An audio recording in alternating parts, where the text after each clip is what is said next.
dimly lit alleyways of the city, where shadows danced their wicked waltz, Tony the Blade Marino readied his next heist.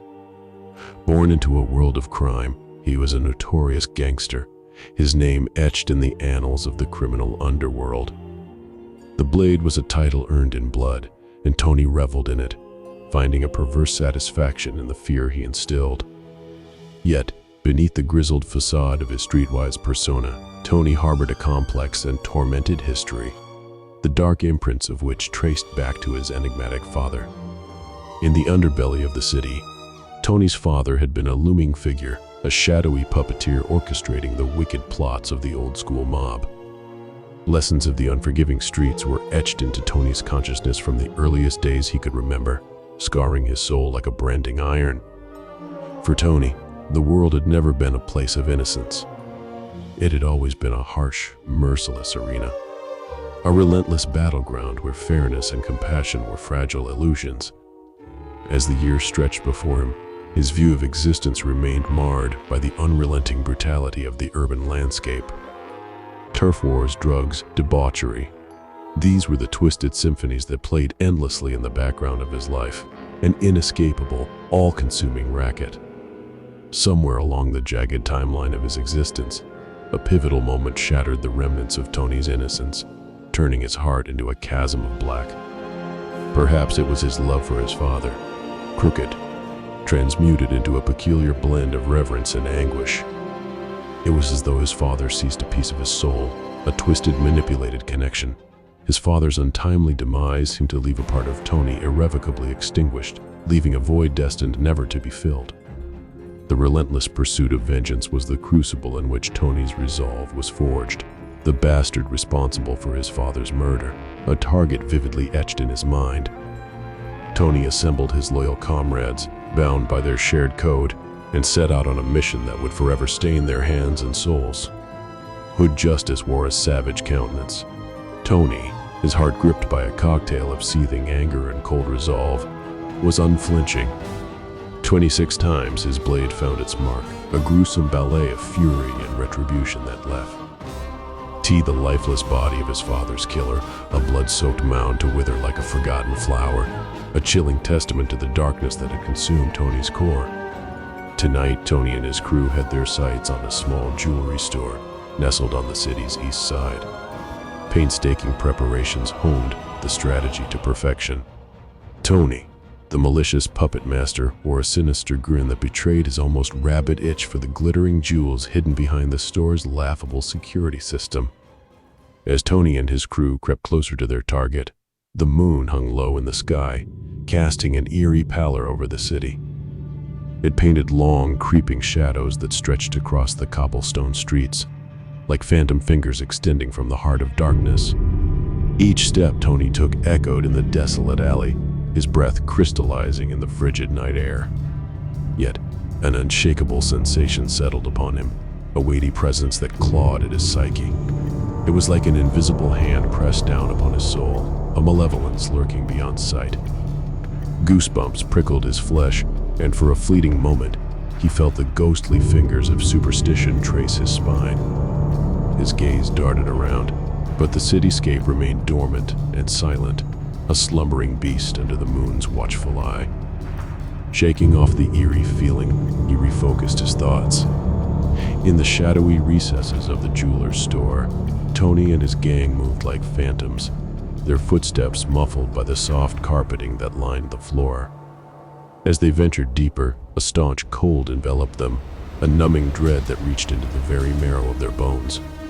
The temperature plummeted, and an unsettling sensation slithered over Tony's skin, igniting a cascade of goosebumps that rendered his arm hairs rigid. His breath hung in the frigid air like ghostly whispers, exhales forming ethereal puffs in the darkness. A flicker of doubt crossed his mind, and he turned to study his men.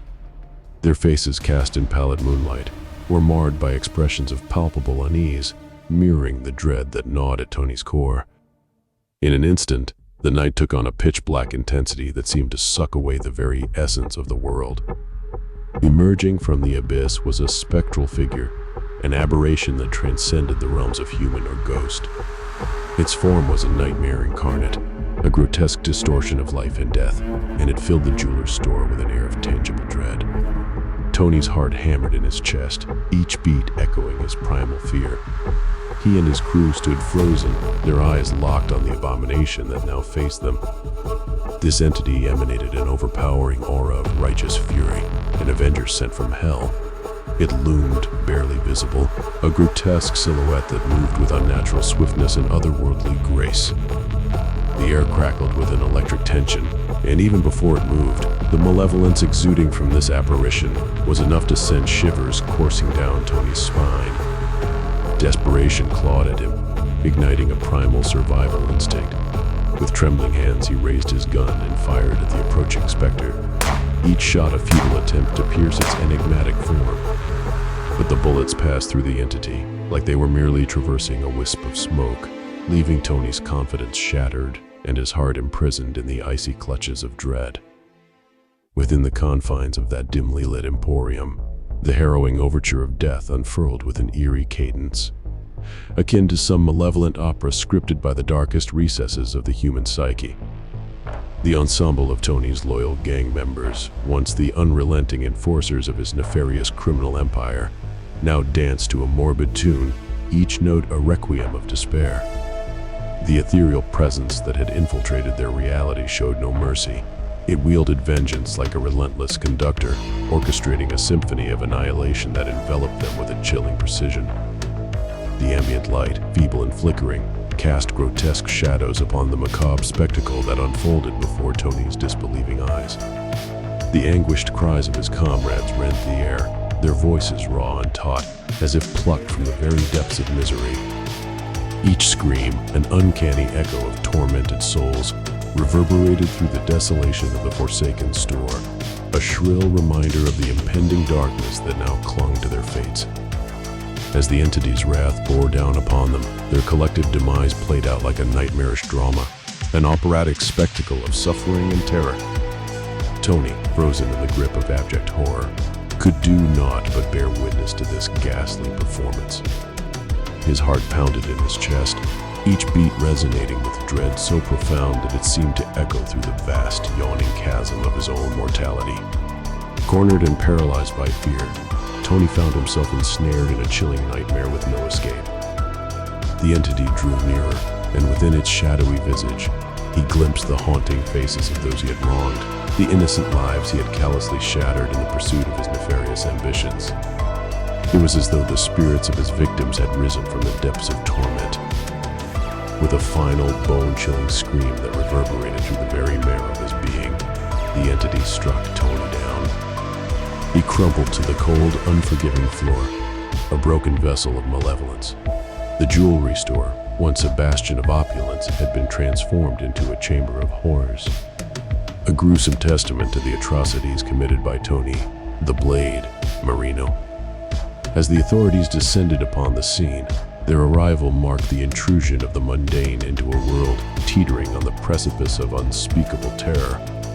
Tony's lifeless form lay sprawled amidst the debris, a macabre centerpiece in this tragic opera that had unfolded within the suffocating confines of his ill-fated heist. It was a scene that defied the law enforcement officers' boundaries of reason and sanity. It was a nightmarish mosaic of destruction, where blood-smeared walls bore witness to frenzied chaos, and the fractured remnants of Tony's criminal ambition were strewn about like shattered dreams. The splintered glass, once a barrier between Tony's avarice and the world's treasures, now glistened with a malevolent sheen, as if mocking the folly of human hubris. In the harsh illumination of their flashlights, the officers could scarcely comprehend the horrors that had transpired within these walls. The room pulsed with an ominous energy, a lingering echo of dread that whispered of unfathomable forces at play. Shadows danced upon the ashen walls, conspiring to conceal the unspeakable truths lurking in the corners. Tony's demise, wrought in such a gruesome fashion, was a stark testament to the nature of justice in the hidden recesses of the city, serving as a chilling reminder that beneath the veneer of society, a reckoning awaits those like him who dare to tread the treacherous path of such darkness.